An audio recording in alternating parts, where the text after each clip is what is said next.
கிறிஸ்து எல்லா கஷ்டங்களையும் சிலுவையில் அனுபவிச்சிட்டாரு. எல்லா துன்பத்தையும் சுமந்து தீர்த்துட்டாரு. இனிமே நான் எதுக்கு கஷ்டப்படணும், நான் எதுக்கு துன்பப்படணும், எனக்கு எதுக்கு வேதனை அப்படின்னு நிறைய பேர் இன்னைக்கு ஒரு தவறான போதனையை புரிஞ்சுக்கிட்டு ஒரு ப்ராஸ்பரிட்டியான லைஃப்பை நோக்கி போயிட்டுருக்காங்க. இது பைபிள் சொல்லுதா, இதை வேதம் சப்போர்ட் பண்ணுதா அப்படின்னு கேட்டிங்கன்னா கிடையாது. இயேசு கிறிஸ்துவே இதை நேரடியாக தன்னுடைய சீஷர்கள் மூலமாக நம்மளுக்கு சொல்லியிருக்கிறார். எப்படி? என் நிமித்தம் நீங்கள் அநேகரால் பகைக்கப்படுவீர்கள். அப்போ இயேசுவை ஏற்றுக்கொண்டா ஒரு விஷயம் நல்லா தெரிஞ்சுக்கோங்க, உங்களுக்கு நிறைய எதிரிகள் உண்டாவாங்க. என் நாமத்தின் நிமித்தம் உங்கள் பேரில் அநேக போலியான குற்றச்சாட்டுகளை சுமத்துவார்களே, ஆனால் பாக்கியவான்களாக இருப்பீர்கள் அப்படின்னு இயேசு கிறிஸ்து மத்தேயு 5 சொல்லுவார்.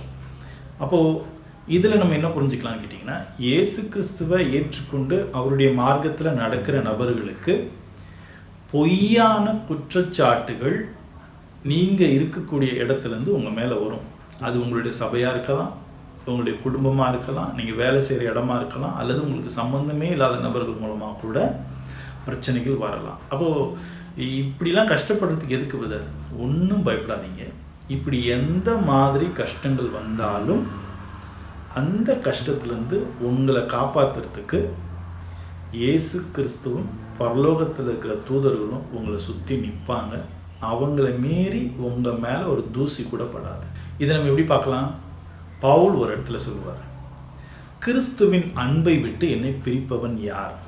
வியாதியோ, வியாகுலமோ, துன்பமோ, இப்படின்னு ஒரு லிஸ்ட் கொடுப்பார். இப்போது ஏன் இந்த மாதிரி ஒரு லிஸ்ட் கொடுக்குறார்? பிகாஸ் ஒரு கண்ட்ரோல் பண்ண முடியாத, தாங்க முடியாத கஷ்டம்னு ஒன்று வந்துச்சுன்னா மனுஷன் என்ன பண்ணிடுவான்? கடவுளை விட்டுட்டு பிரிஞ்சிருவான், கடவுளை நினைக்கிறத நிறுத்திடுவான். இதுக்கு தான் பவுல் இன்னொரு இடத்துல சொல்லும்போது, உங்களுடைய திராணிக்கு மிஞ்சி எந்த ஒரு பிரச்சனையிலையும் தேவன் உங்களை விடமாட்டாரு அப்படின்னு சொல்லி.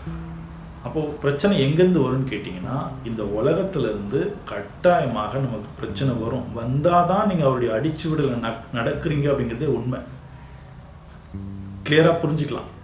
உங்களுக்கு பிரச்சனையே வரல, நீங்கள் எல்லாமே தொட்டதெல்லாம் தொலைங்குதுன்னா நீங்கள் திரும்பவும் உங்கள் லைஃப்பை கிறிஸ்டியானிட்டிக்குள்ளே இருக்குதா, வேத வசனத்துக்குள்ளே நான் வாழ்கிறேனா அப்படிங்கிறத நீங்கள் திரும்ப திரும்ப ரீகன்சிடர் பண்ணி பார்க்கணும். ரொம்ப டேஞ்சரான ஒரு நிலைமை அது.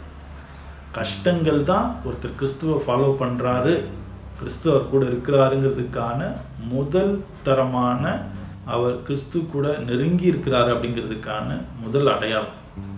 ஆகவே கஷ்டங்களை பார்த்து பயப்படாதீங்க, கஷ்டங்களை பார்த்து சந்தோஷப்பட கற்றுக்கோங்க.